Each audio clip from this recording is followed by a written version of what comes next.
pagi untuk kita semua. Pagi. Ya, apa kabarnya hari ini? Sehat. Baiklah, begitu juga dengan kami ya. Kami dari kelompok 1 dari mata kuliah pemahaman peserta didik. Kali ini kami akan mempresentasikan topik dari yang kami diskusikan sebelumnya. Tapi sebelumnya kami ingin memperkenalkan diri. Saya sebagai moderator Afrilia Marbun dan juga teman-teman saya. Perkenalkan, nama saya Nina Dumari Sagala. Nama saya Ayune Khairia. Nama saya Debi Nubarus. Ya, baik. Seperti yang tadi telah saya sampaikan, kali ini kita akan membahas tentang teori behavioristik. Dan untuk penjelasannya, langsung saja moderator serahkan kepada narasumber yang pertama. Ya, terima kasih atas waktu yang diberikan moderator kepada saya. Di sini saya akan menjelaskan bagaimana penjelasan tentang 3 teori belajar yang akan kita bahas pada hari ini. Yang pertama itu teori behavioristik. Teori behavioristik ini memiliki karakteristik yaitu adanya stimulus dan dihasilkan reaksi oleh siswa yaitu berupa respon. Jadi pada teori behavioristik ini terjadi keterkaitan antara stimulus dan respon.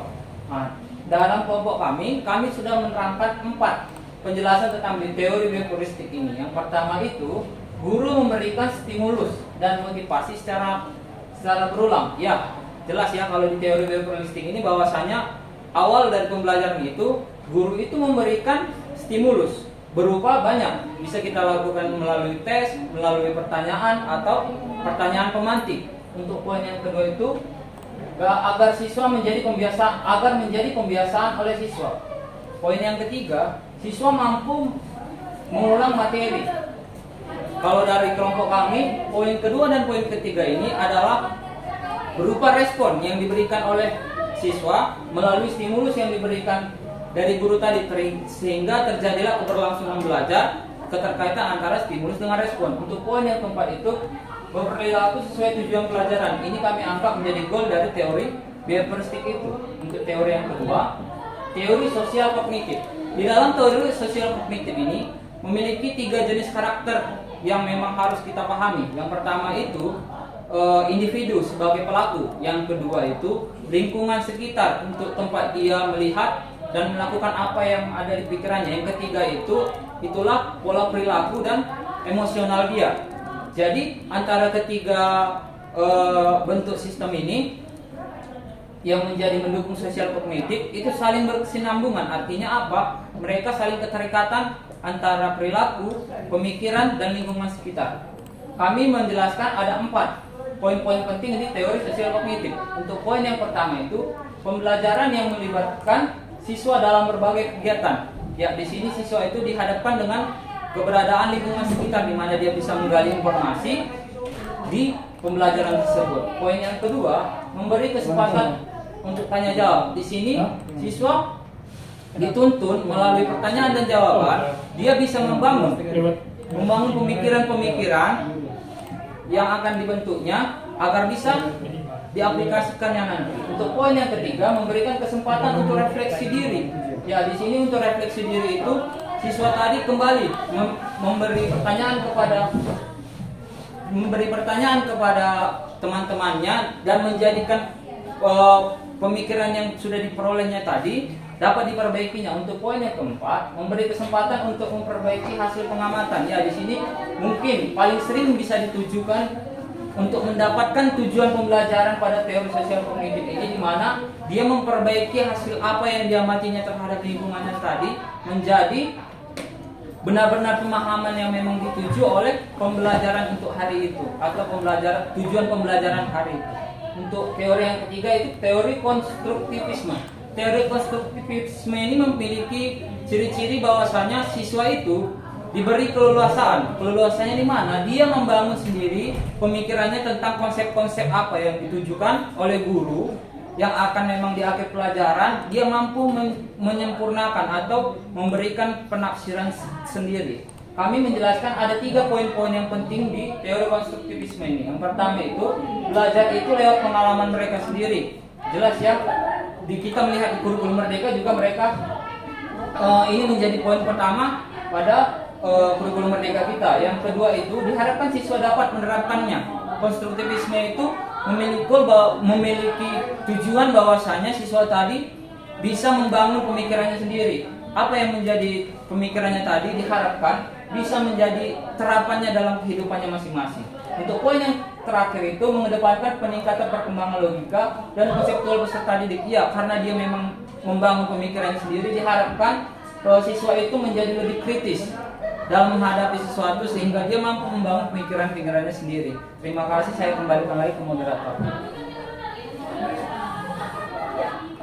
Itu tadi penjelasan dari teori-teori belajar, di mana ada 3 penjelasan dari narasumber kami. Yang pertama ada teori konstruktivisme, teori sosial kognitif, kemudian teori behavioristik. Nah, untuk selanjutnya kami akan memaparkan tentang model-model pembelajaran dan prinsip-prinsip konstruktivisme. Baiklah, untuk penjelasan selanjutnya saya serahkan kepada narasumber selanjutnya. Terima kasih kepada moderator. Baiklah, saya akan melanjutkan penjelasan mengenai model-model pembelajaran dalam prinsip konstruktivisme. Yang pertama adalah inquiry learning atau pembelajaran inquiry. Kemudian yang kedua, discovery learning. Yang ketiga, project based learning atau pembelajaran berbasis project. Dan yang terakhir atau keempat, yakni mengenai problem based learning, yakni pembelajaran berbasis masalah. Kita belajar tentang yang pertama, model-model pembelajaran yang pertama yakni inquiry learning.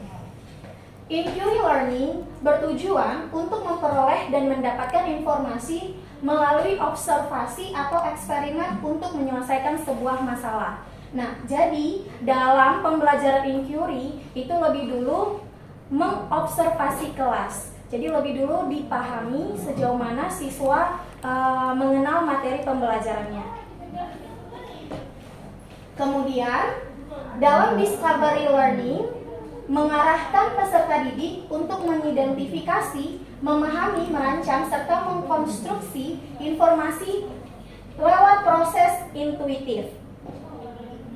Dan yang ketiga, yakni mengenai project based learning atau pembelajaran yang berbasis project, yakni pembelajaran yang memfokuskan pada permasalahan kompleks yang memerlukan investigasi atau bereksperimen secara kolaboratif dalam sebuah proyek. Jadi dalam project based learning biasanya siswa diminta untuk melakukan proyek dalam kerja kelompok.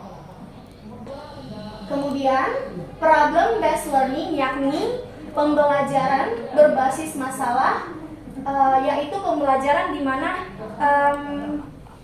merangsang peserta didik untuk belajar melalui sebuah permasalahan yang nyata. Inilah model-model pembelajaran dalam teori konstruktivisme. Terima kasih. Itulah penjelasan dari saya. Saya kembalikan kepada moderator.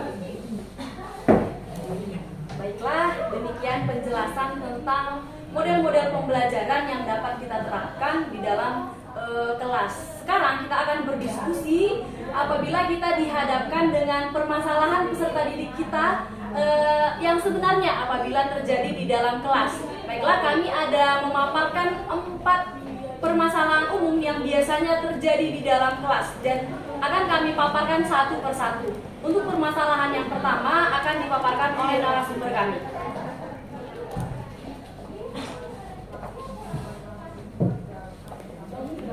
Baik, terima kasih Ibu Moderator. Jadi permasalahan pertama yakni ada kasus si Tania. Dia usianya 7 tahun, kemudian memiliki kemampuan yang rendah dan keinginan rendah untuk sukses. Itu masalah pertama. Kemudian gimana sih caranya supaya dia termotivasi? Nah, cara yang pertama kita diskusikan secara personal terkait apa sih yang dirasakan dan diinginkan oleh Tania. Ya, kemudian kita bangun rasa percaya diri si Tania dengan memperlihatkan gambaran seseorang mencapai cita-citanya.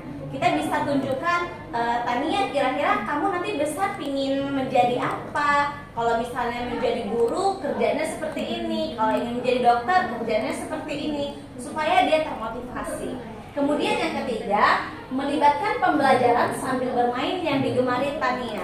Misalnya dia suka bermain sambil melompat, atau misalnya kalau dalam matematika ketika kita menghitung, kita kan bisa sambil lompat-lompat ya. Misalnya 2 tambah 3, ada 2 kotak, kemudian lompat 2 kotak, kemudian tambahkan 3, lompat lagi 3, seperti itu. Jadi dia sambil bermain sehingga dia termotivasi untuk belajar.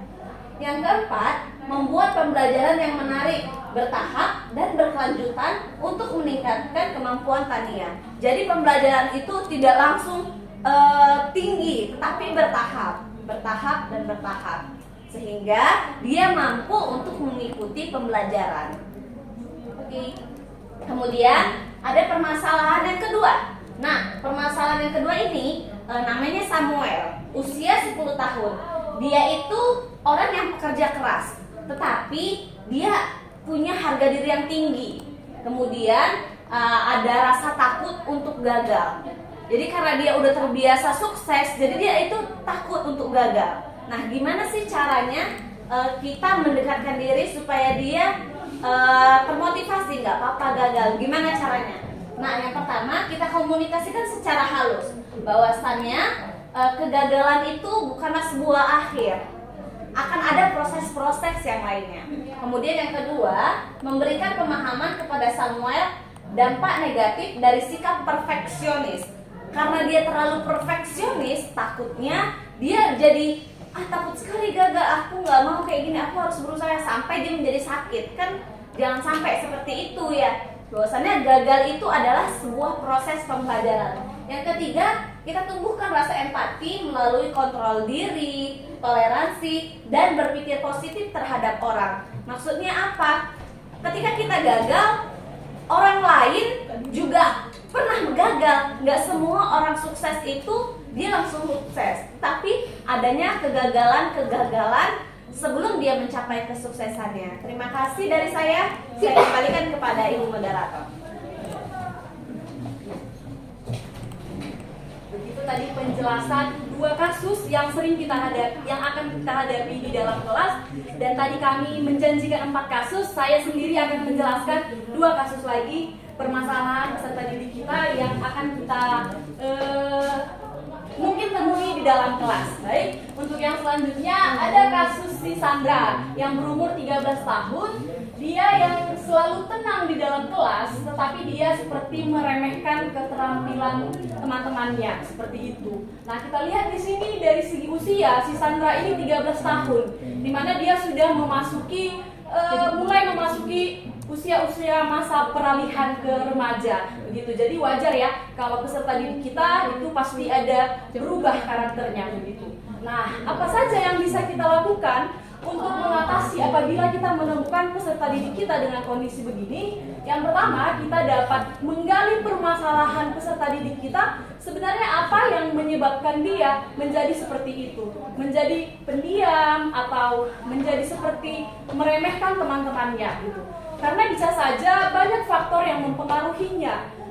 Mungkin dari keluarga, atau bisa dari dirinya sendiri, atau bahkan dari lingkungan lain, begitu.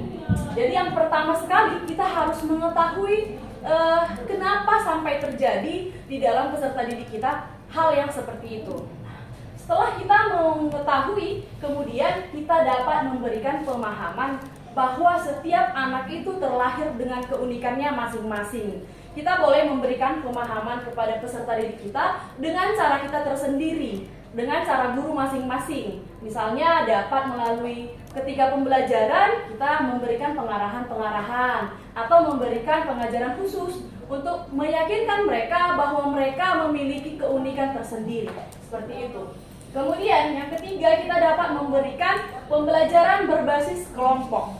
Karena yang kita tahu tadi sifat si Sandra ini, dia itu selalu diam-diam gitu.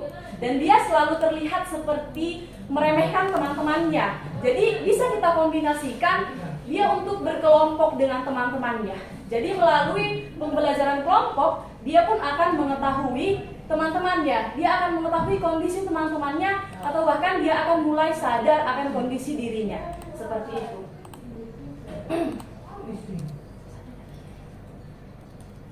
Nah, jadi yang terakhir setelah dia mengetahui teman-temannya bagaimana, ternyata yang kuperbuat selama ini salah begitu. Setelah ada kesadaran dari diri anak itu, dari diri peserta didik, maka akan ada dampak positif di dalam hatinya bahwa semua peserta didik itu adalah unik dan belajar kelompok itu sangat bagus untuk diterapkan.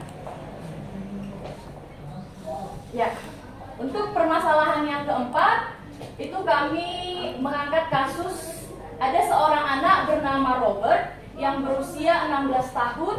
Dia menunjukkan sikap yang sedikit minat di sekolah dan saat ini tinggal bersama dengan bibinya gitu. Ya, seperti yang sebelumnya kita lihat dulu dari segi usianya. Dia sudah berusia 16 tahun. Dia sudah masuk kepada masa remaja gitu. Kemudian kita melihat di situ dia tinggal bersama bibinya gitu ya kan. Jadi bisa jadi ada faktor-faktor yang menyebabkan dia menjadi seperti itu. Dia hanya menunjukkan sedikit minatnya dalam belajar, dalam bersekolah.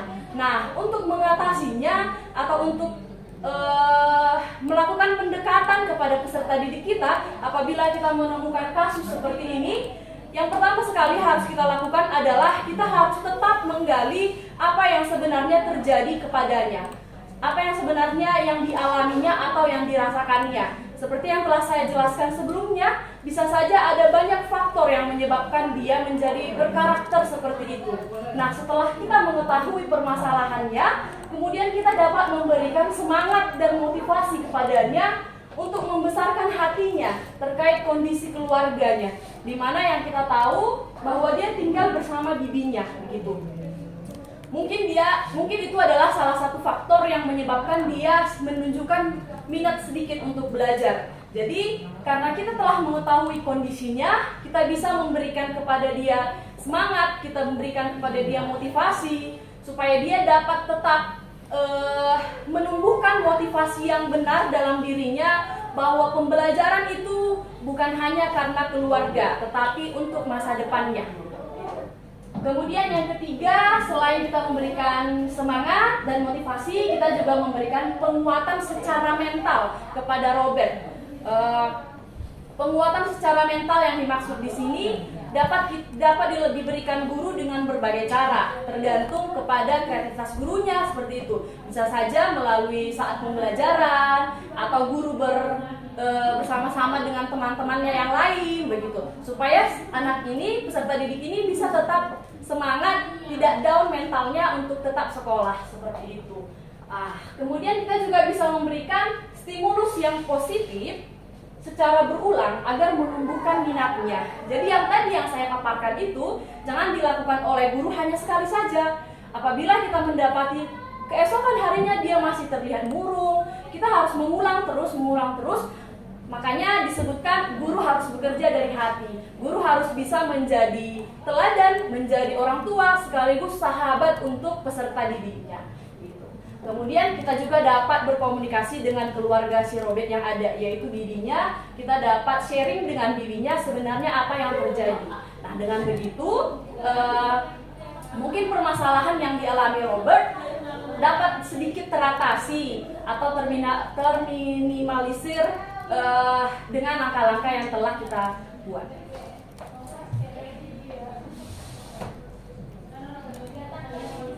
Ya, baik. Demikianlah pemaparan dari hasil diskusi kelompok kami. Apabila teman-teman ingin bertanya, kami memberikan waktu dan tempat, kami persilahkan untuk bertanya.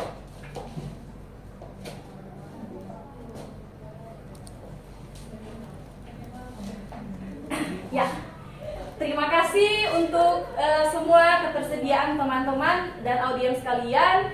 Demikianlah pemaparan dari kelompok kami. Kesimpulan yang kita dapatkan pada hari ini adalah bahwa ada 3 teori belajar yang dapat kita terapkan dalam pembelajaran. Kemudian ada model-model pembelajaran bahkan yang bisa kita kombinasikan untuk membantu kita untuk menunjang proses pembelajaran. Dan apabila kita menemukan kasus-kasus dalam peserta didik kita tidak langsung stres, tetapi kita memanfaatkan teori-teori belajar dan juga model-model pembelajaran untuk mengatasi permasalahan-permasalahan di dalam kelas. Baiklah, sekian dari kelompok kami. Lebih dan kurangnya kami ucapkan terima kasih.